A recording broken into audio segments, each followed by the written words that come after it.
Well, that's it. It's over. And the question that everybody's asking right now is, was the Force strong with this one? And I'll have an answer for you by the end of this review. I'm John Stark from movieguy.com, and I'm a blind film critic. And this is my recap or review, however you want to look at it, of the final episode of Obi Wan. I know some people are like, Obi Wan season 1, and I'm like, they're not going to make a season 2. Come on now. This was billed as a limited series from the beginning. I just don't see them being like, well, let's do more Obi Wan. I don't even know where they would go from there.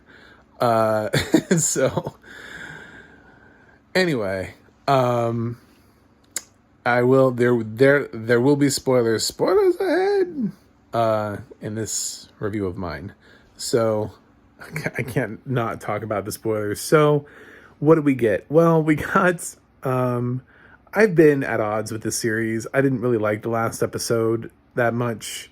And this episode we came back around, and Darth is just like, Vader is just like hardcore on the trail of the ship that they escaped in. So, Obi-Wan's like, I gotta get out of here. It'll save your lives. Please take Leia home. I'm just shocked that she wasn't kidnapped again.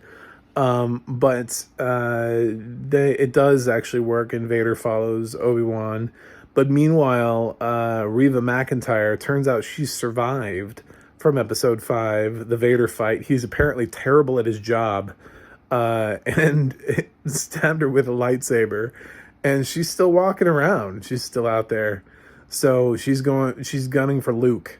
That's why we saw the flash of Luke at the end of the last episode, is because now Reva is determined to kill Luke Skywalker. Obviously, for anybody who's seen A New Hope, that's about as, oh, what's gonna happen? I don't know.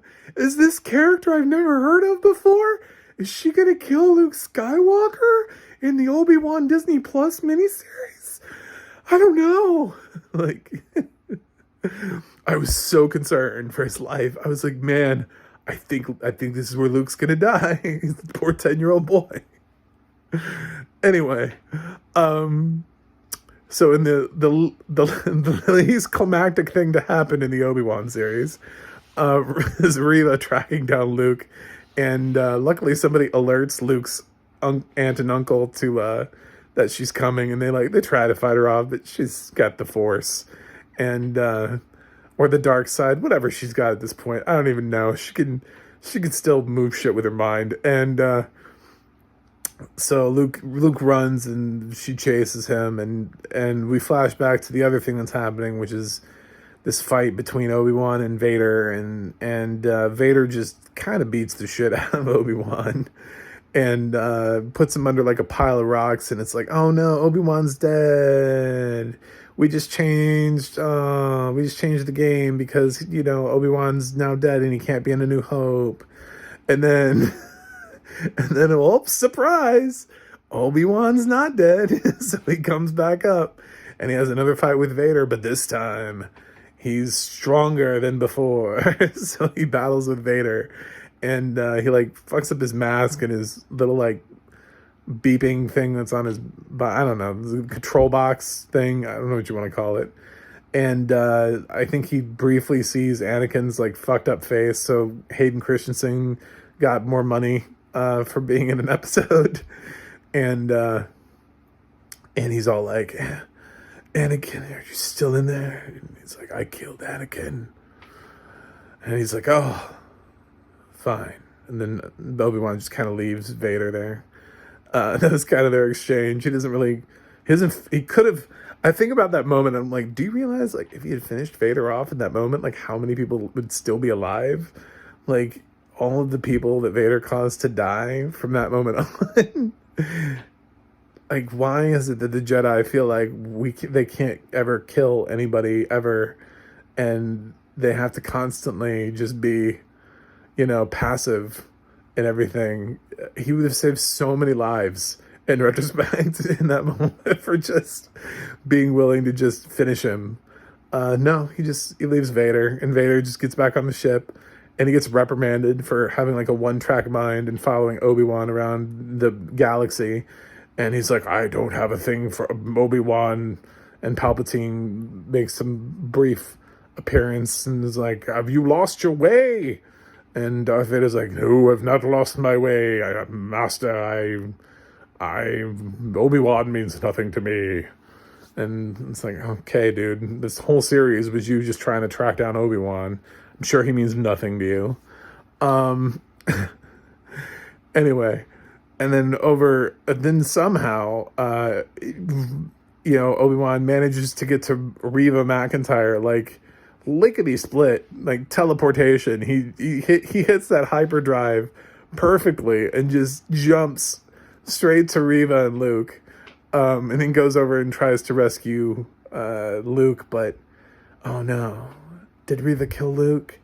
She's carrying his like limp body, and then it's like, oh no, Luke's alive. It's like, of course he's alive. He's Luke Skywalker. There's nothing to be remotely surprised with in this episode. And so at the end of the day, Reva's like, I couldn't do it. And she like apologizes to Obi-Wan and then like gives up her lightsaber.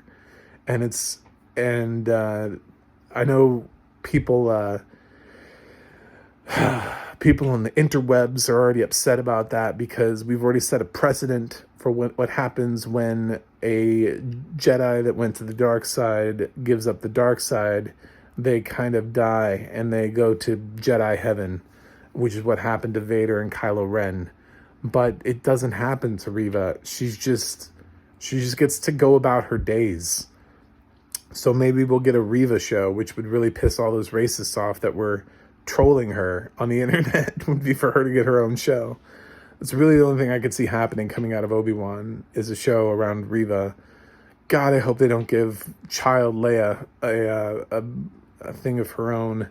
And that's the last thing we see is Ben like leaves Tatooine and goes and visits Leia and tells her how brave and smart she is. And I'm like, is this the same girl that I've been watching for the last 6 episodes? Because she's smart is a stretch. Annoying and precocious maybe, but she's been kidnapped twice in the course of these episodes, and we know historically she will be kidnapped again.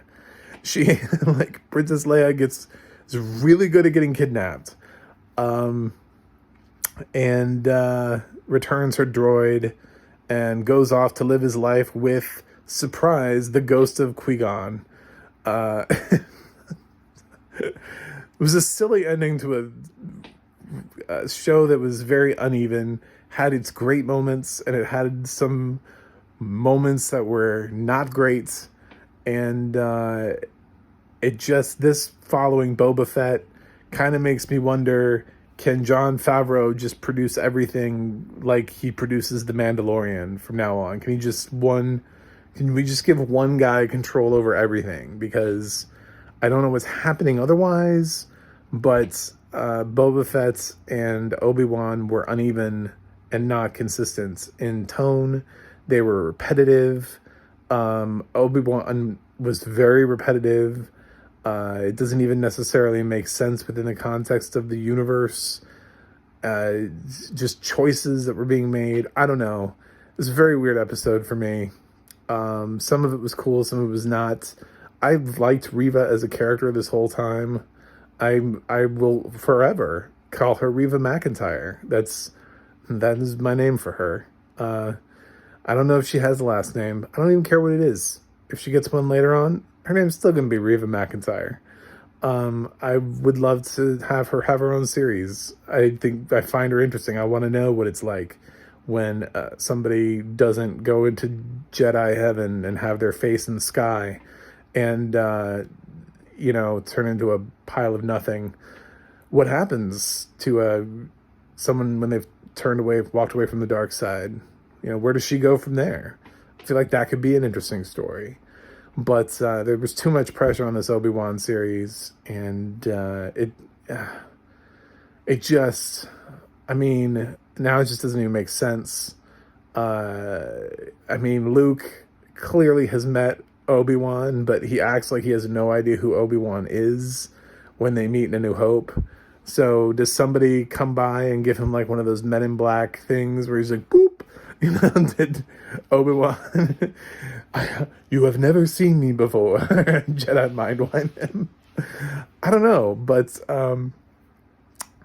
yeah, I feel like this could have been better. Somehow I will say I enjoyed this episode more than I did episode 5. And I don't know why, but I did. I feel like we somehow turned it around even minusculely.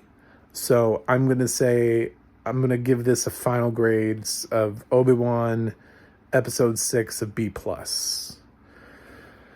I know I didn't talk about the audio description, but you know what? This is the 6th episode. The audio description is the same. And if I was able to describe something, then yeah, we got it. I got the description of, you know, Vader's messed up face and Qui-Gon in his ghost Jedi form. You get all that. So, and the little toy that he gives to Luke, it's all there.